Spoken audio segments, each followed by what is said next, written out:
penonton setia Forensik Podcast. Kita kembali lagi ke acara Forecast, di mana di dalamnya kita banyak bahas tentang topik yang berkaitan dengan forensik. Nah, kali ini kita mau bahas terkait dengan trauma listrik. Sebelumnya kita kenalan dulu ya dokter ya.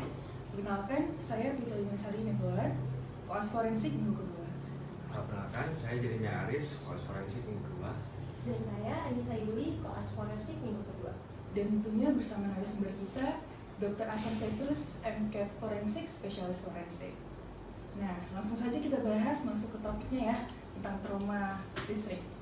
Yang saya ada baca dokter di artikel bahwasanya secara global, trauma listrik ini banyak disebabkan oleh pekerjaan dokter, khususnya yang di bidang konstruksi.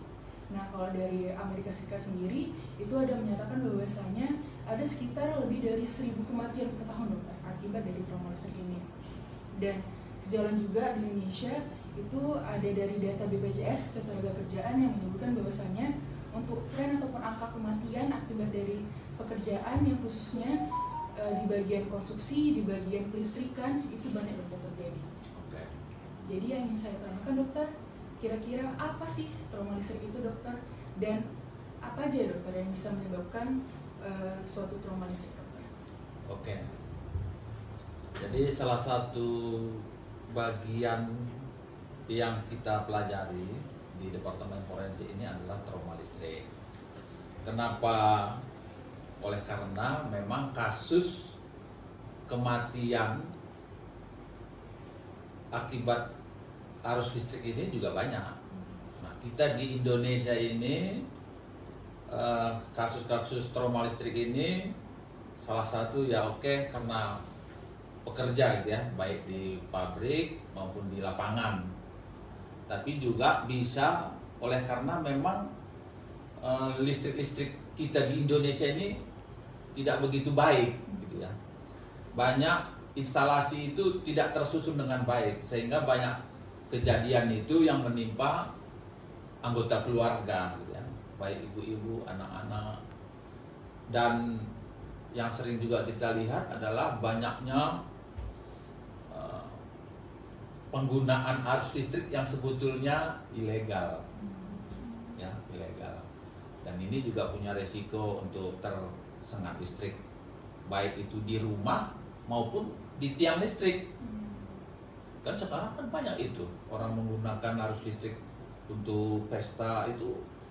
Ya katanya sih lapor ke PLN, tapi kita nggak tahu juga apakah semua itu lapor ke PLN atau hanya serobot saja, atau hanya pemberitahuan sebatas petugas PLN yang mungkin dia belum tentu juga dilapor ke atas.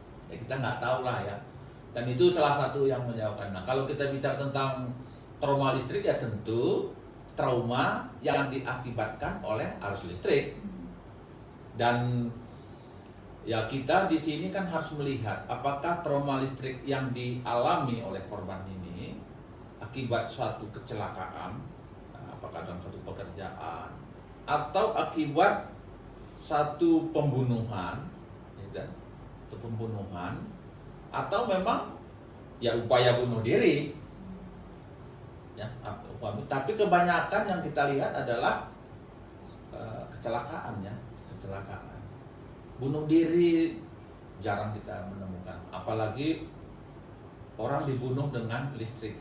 Ya, dulu ada, yaitu orang-orang yang hukuman mati dulu masih digunakan dengan listrik, tapi kemudian dianggap kurang manusiawi gitu ya, sehingga itu dialihkan dengan cara yang lain. Nah, seperti itu. Oke, saya izin mancing ya dokter. Ya. Tadi kan dokter sempat menyebutkan mengenai ada trauma listrik yang bisa disebabkan oleh kecelakaan, Ya. bisa dicelakai, Ya. atau mungkin mencelakakan diri sendiri. Ya. Kira-kira bagaimana ya dok?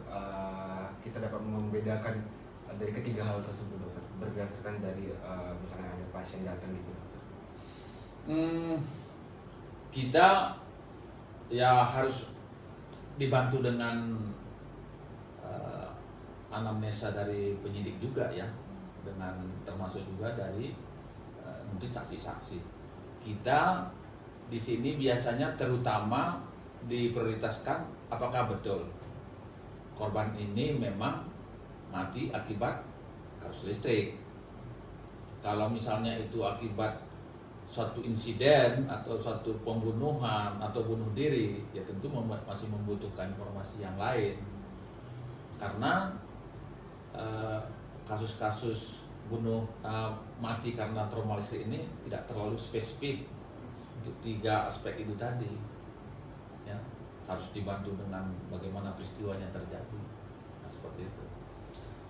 Kemudian dokter, kira-kira bagaimana ya kita membedakan trauma listrik dengan trauma yang terbakar? Karena seperti kita tahu mungkin trauma listrik ya sedikit banyak seperti terjadi juga melepuh atau seperti itu. Iya. Apakah ada perusahaan tertentu dokter untuk membedakannya? Iya. Jadi trauma listrik itu kan dampaknya kan terbakar juga. Nah, tapi agak lebih spesifik. Spesifik itu apa?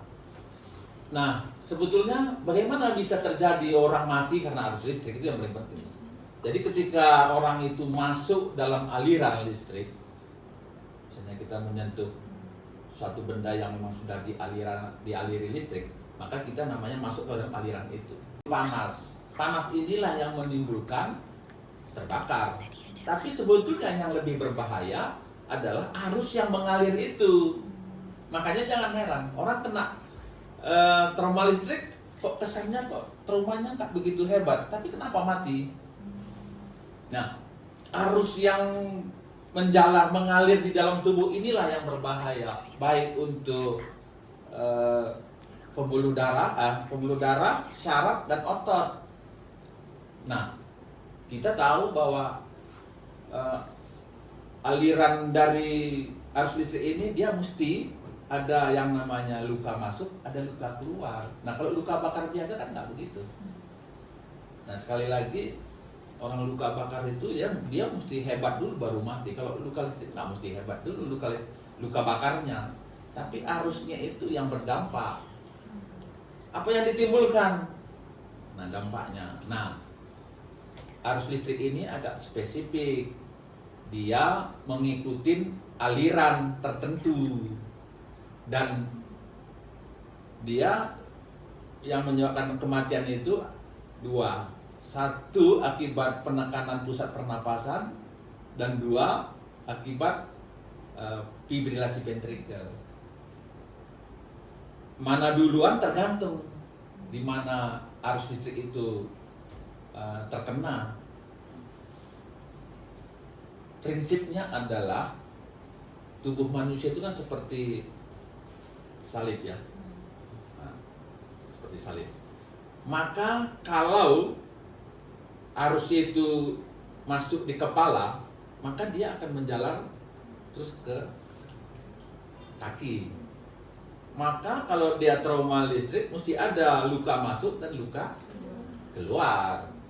Nah, kalau dia di kepala masuknya, maka yang pertama kali dilalui adalah pusat pernapasan. Maka orang ini akan mati oleh karena penekanan pusat pernapasan.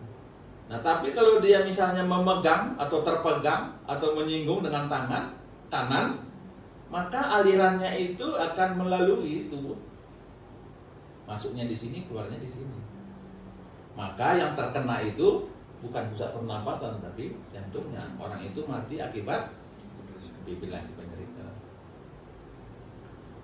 Nah, jadi agak beda dengan luka bakar tadi. Jadi harus ada luka masuknya dan luka keluarnya.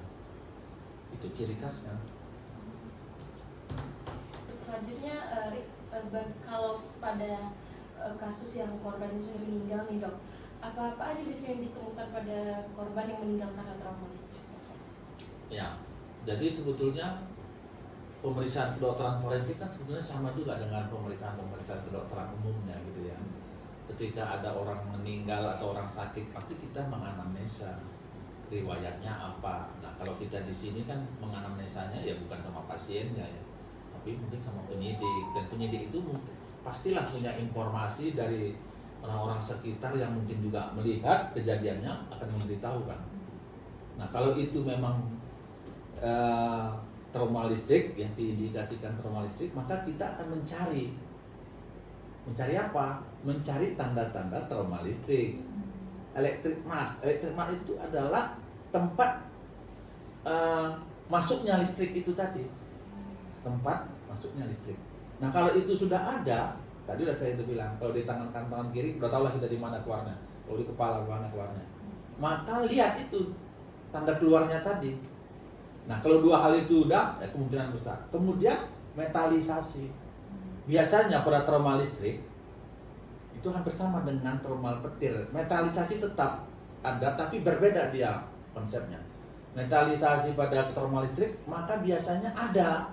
Kalau misalnya terpegang di tangan itu ada logam yang nempel, yang dipegang, yang kena arus itu. Misalnya kita pegang kabel, maka kalau misalnya kabel itu kan serabut, maka ada di sana.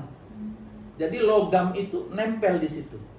Nah berbeda kalau trauma petir yang namanya metalisasi itu bukan seperti itu, tapi benda-benda yang ada di tubuhnya itu yang berupa logam itu menjadi magnet. Nah itu bedanya, tetap ada metalisasi karena itu beberapa waktu yang lalu keluar ujian nasional juga ya. Itu sama-sama seperti itu. Nah kemudian apalagi yang kita lihat ciri-ciri yang lain tadi luka bakar, tergantung berapa lama dia terpapar, tergantung berapa besar voltasenya, berapa besar arusnya, dan berapa lama dia kena. Itu nanti mempengaruhi luka bakar yang terjadi. Nah kemudian apalagi yang ciri khas ini ada namanya skin crocodile skin. Bahwa ketika terkena listrik itu kan sebetulnya panas. Panas itu membuat tubuh kita itu mendidih. Mendidih itu membuat timbul cairan di permukaan, di bawah kulit, sehingga kulit itu seperti melepuh. Kayak terbakar, tapi udah terbakar karena panas tadi. Dan kalau itu bisa dia banyak dan seperti memang tampak kayak krokodil. Nah, tapi itu bisa hilang kalau nanti kemudian sudah mengering, karena itu kan menguap dia, menguap. Jadi kulit itu terkelupas seperti vesikel dia. Tapi ini bisa menghilang. Nah, itu beberapa periode lalu ada juga tuh soal itu. Nah, itu ciri khas dari orang yang terkena listrik. Nah, kemudian selain daripada tanda-tanda karena arus listrik, tentu asfiksia. Tanda-tanda asfiksia itu ya bisa bintik pendarahan. Kira-kira ada nggak sih dok upaya-upaya yang bisa kita lakukan untuk mencegah biar kita itu tidak misalnya peristiwa yang sering terjadi tersambar petir atau tidak kena tersengat listrik itu dokter? Ya, listrik ini kan ada dua model, listrik yang ada dalam rumah tangga dan listrik yang ada di luar. Itu sifatnya beda. Kalau listrik dalam rumah tangga ini, itu dia kalau kita kesetrum dia menolak. Tapi kalau di tiang sana bukan menolak, malah mengikat, lengket. Nah jadi di arus listrik rumah tangga ini seringkali juga mati orang itu bukan karena kesetrumnya, walaupun itu juga bisa ya, tapi karena trauma kepala akibat tolakan itu tadi. Kalau kalian nggak percaya coba aja nanti di tembok mana ya. Tapi kalau di tiang listrik orang itu akan lengket, sudah kering baru jatuh. Nah itu bedanya. Atau kalau kita lihat di YouTube itu orang pas lagi banjir megang tiang listrik dia pasti. Nah itu orang yang dialiri dengan listrik, siapapun yang memegang akan ikut teraliri. Makanya nggak boleh dilepas dengan cara ya menarik seperti itu. Harus dengan menggunakan alat lah. Ya, saya kira di YouTube cukup banyak. Nah itu ya, itu dia bedanya. Untuk misalnya dokter jumpa ada orang yang terkena listrik, trauma listrik ini dok, ada nggak dok penanganan awal yang bisa dilakukan? Nah khusus untuk trauma listrik kita mengenal yang namanya mati suri, sama seperti drowning. Nah jangan cepat-cepat dianggap itu mati walaupun mungkin 3 fungsi pilarnya itu tidak berfungsi. Nah kita tidak pernah mengajarkan tentang bagaimana cara pencegahan, bagaimana cara mengatasi. Ya kalau dia misalnya trauma listrik dan masih hidup ya bawalah ke klinik darurat. Nah kalau dia meninggal ya tentu kita lakukan pemeriksaan apakah betul memang dia mati karena trauma listrik. Nah itu ya. Nah seperti itu. Dan yang resiko yang sering itu kan sebetulnya kalau dia belum mati gitu ya mungkin bisa terjadi paralisis, shock, yaitu penanganan shock. Nah, seperti itu. Ya. Oke, mungkin tadi udah menjadi pertanyaan terakhir ya, untuk sesi podcast kita kali ini. Sebelum sebagai penutupan juga, mungkin ada pesan-pesan dari dokter yang dokter sampaikan kepada awam ataupun kepada para sejawat dokter terkait dengan trauma listrik ini. Ya, listrik ini kan tidak punya hati. Jadi jangan coba-coba bermain-main dengan instalasi listrik. Kalau memang kita tidak punya pengetahuan untuk itu, ya supaya harus diberikanlah kepada yang ahli. Karena seringkali di rumah-rumah tangga itu mereka mengotak-atik itu instalasi suka-suka, kemudian kesetrum. Nah ini ya, jadi ya jangan, hati-hatilah ya, terutama dengan arus listrik. Apalagi kita di negara kita ini sering banjir, nah itu juga harus hati-hati ya, karena kita ya bisa menjadi target terkena arus listrik tadi. Ya saya kira itu aja untuk masyarakat. Selesai sudah chat forecast kita kali ini. Terima kasih banyak dokter atas waktunya dan ilmunya. Dan tentunya terima kasih banyak kepada para penonton setia dari forecast. Dan jangan lupa untuk kalau misalnya teman-teman masih ada yang bingung, masih ingin tanyakan, boleh cantumkan pertanyaan di kolom komentar. Dan jangan lupa untuk like dan subscribe-nya. Terima kasih. Bye-bye.